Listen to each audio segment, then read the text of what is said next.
Hey, how are you plant parents? Welcome back to another episode of Dakota's Corner. Today I want to talk to you about tomato plants.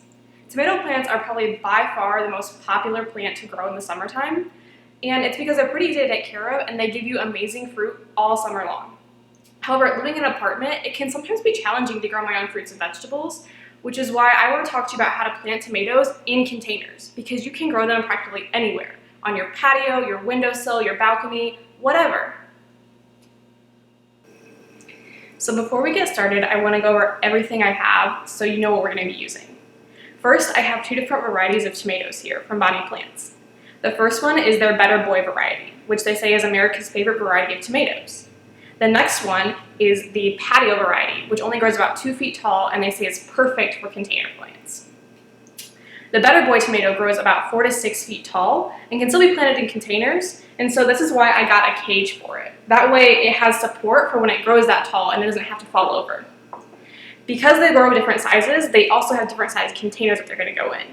In each of these containers as well, we'll have some potting soil as well as Osmocote flower and vegetable to help this tomato plant grow big and strong and give me the best harvest possible.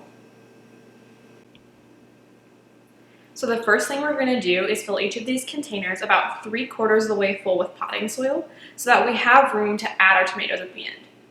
Then we're going to add in Osmocote flower and vegetable. Now because we're doing this in containers and we want to incorporate the fertilizer into all of the soil, we're going to deviate from the label because that's really meant for garden beds and flat surfaces where you're top dressing and broadcasting fertilizer.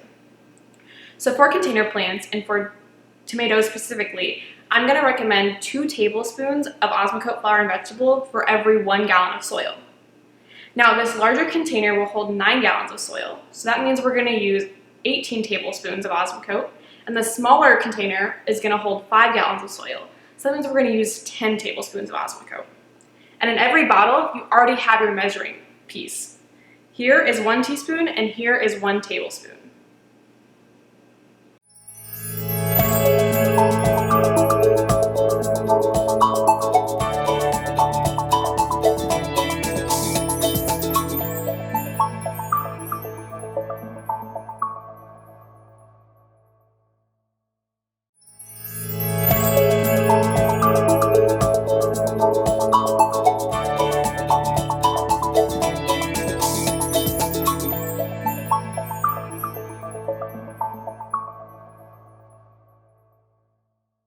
Once the pots are prepped with soil and fertilizer, it's time to plant.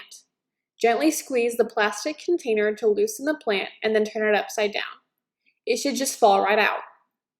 Then we're going to loosen the roots slightly, dig a loose hole, and set the plant in it. Once it is in its place, we're going to add more dirt around it until it reaches the same level that it was on the plant originally.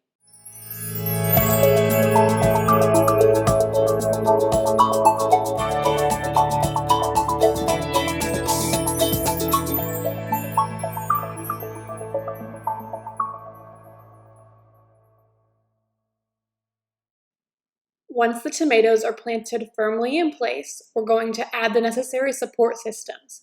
This should be done when the plant is small and recently planted so that you do not disturb the root system that develops as it grows larger.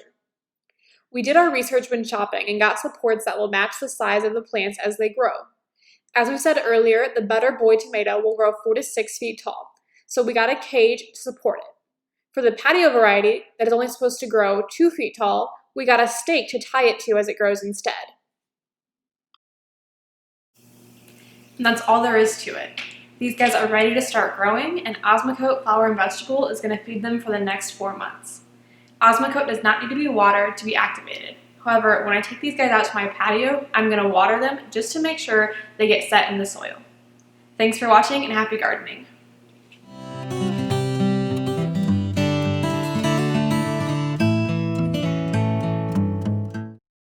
If you enjoyed these gardening tips, subscribe to our channel so you can get updates on new videos and stay in the know about all things gardening. Click the red subscribe button below. See the description below for more information about how to connect with us on PlantersPlace.com, Facebook, and Instagram.